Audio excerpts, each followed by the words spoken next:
This video is for class 9 history. हमने पिछले class में पढ़ा था फ्रेंच रिवॉल्यूशन क्या होता है।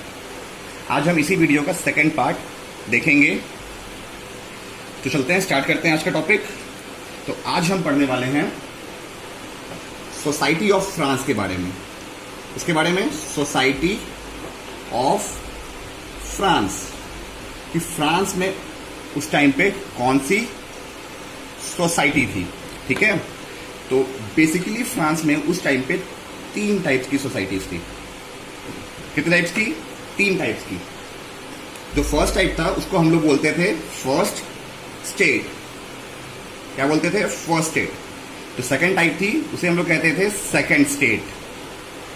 ये बहुत इजी नेम है, सेकंड स्टेट।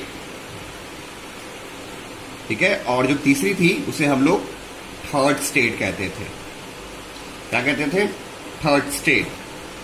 ओके, तो बेसिकली फर्स्ट स्टेट में वैसे लोग आया करते थे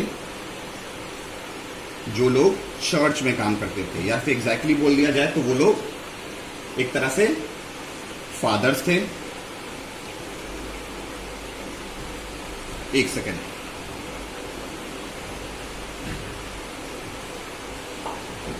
बेसिकली ये लोग फादर्स थे।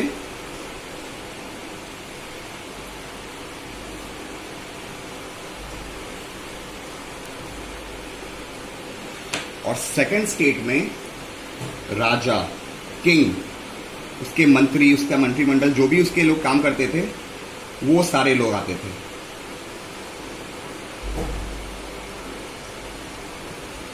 और जो थर्ड स्टेट था वो नॉर्मल पीपुल्स का स्टेट था। इसमें फार्मर्स,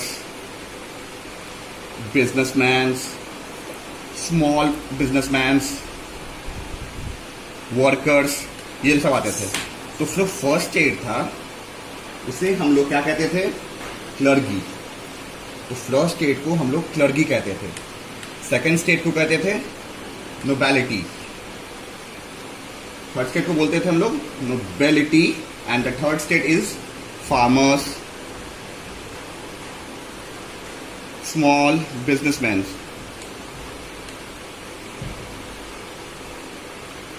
स्मॉल बिजनेसमैन। ओके, समझ आ गया? फ्रांस में उस टाइम पे 3 सोसाइटीज थी mainly, first state, second state and third state. First state को हम लोग क्लर्गी कहते थे, जिसमें चर्च के लोग होते थे। उसमें फादर, अदर पीपुल्स जो चर्च में हुआ करते थे। ओके, थर्ड स्टेट में किंग और उसके मंत्री, और थर्ड स्टेट में हमारे farmers, small businessman, small workers आया करते थे। ठीक है, अब आगे देखते हैं।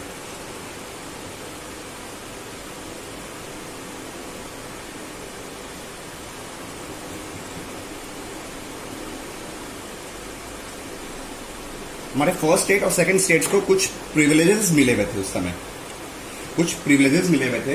अब वो प्रिविलेजेस क्या थे हमें ये देखना है, और ये आपका 3 मार्क्स का क्वेश्चन भी हो सकता है कि what privileges that the first state and second state have, जो कि तीसरे स्टेट के पास नहीं था। तो वो क्या क्या प्रिविलेजेस था ये हम अभी देखेंगे, और ये आपका 3 मार्क्स का क्वेश्चन भी हो सकता है, 3 मार्क्स क्वेश्चन। इसका पहला पॉइंट देखते हैं हम कि उन्हें टैक्स नहीं पे करना पड़ता था, no tax. It means first state और सेकंड स्टेट को कोई टैक्स नहीं पे करना होता था, ओनली थर्ड स्टेट को टैक्स पे करना होता था। दूसरा पॉइंट क्या था हमारे पास कि ये रिसीव करते थे tax, they receive the tax from third state. ये थर्ड स्टेट से टैक्स रिसीव करते थे। और तीसरा पॉइंट हमारे पास था कि थर्ड स्टेट पीपल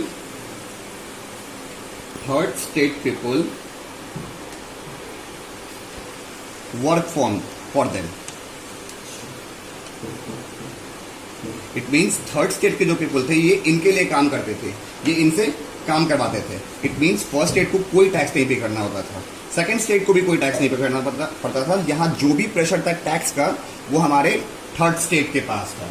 ठीक है, यहाँ पे हमारे थर्ड स्टेट पे कुछ टैक्सेस लगे हुए थे, उसके कुछ नाम थे, वो नाम देखते हैं क्या क्या थे और वो टैक्सेस क्या थे आखिर। तो पहला टैक्स था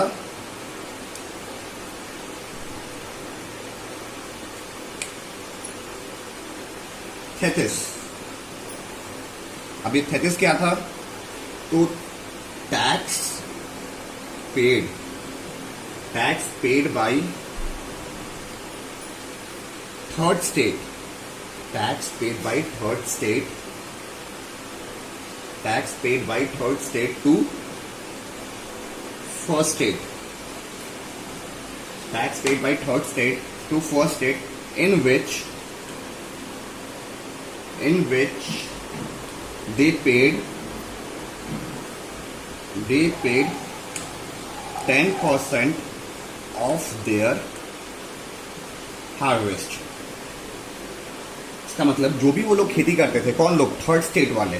जो भी लोग थर्ड स्टेट वाले जो खेती करते थे, उसका 10% हिस्सा एज अ टैक्स उन्हें फर्स्ट स्टेट और सेकंड स्टेट को पे करना पड़ता था। दूसरा टैक्स हमारा था यहाँ पे, उसे हम लोग थाइल कहते थे। क्या कहते थे? थाइल। अब थाइल जो था वो एक डायरेक्ट टैक्स था।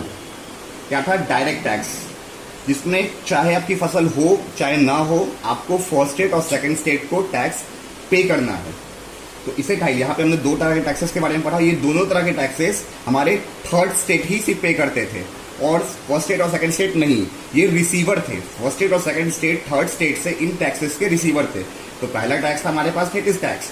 इस टैक्स के अंदर tax paid by third state to the first state in which they paid 10% of their harvest.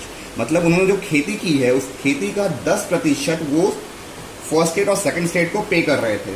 और थाइल के अंदर वो डायरेक्ट टैक्स था, जिसपे कोई फिक्स नहीं था कि आपकी खेती हुई है नहीं हुई है, इससे कोई फर्क नहीं पड़ता था। ठीक है, अब आगे देखते हैं।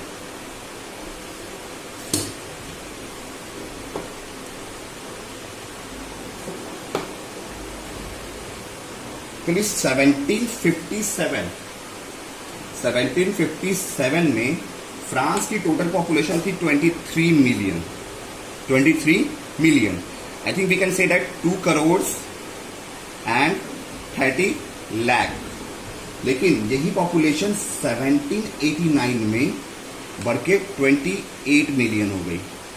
I think that is 2 crore 80 lakh.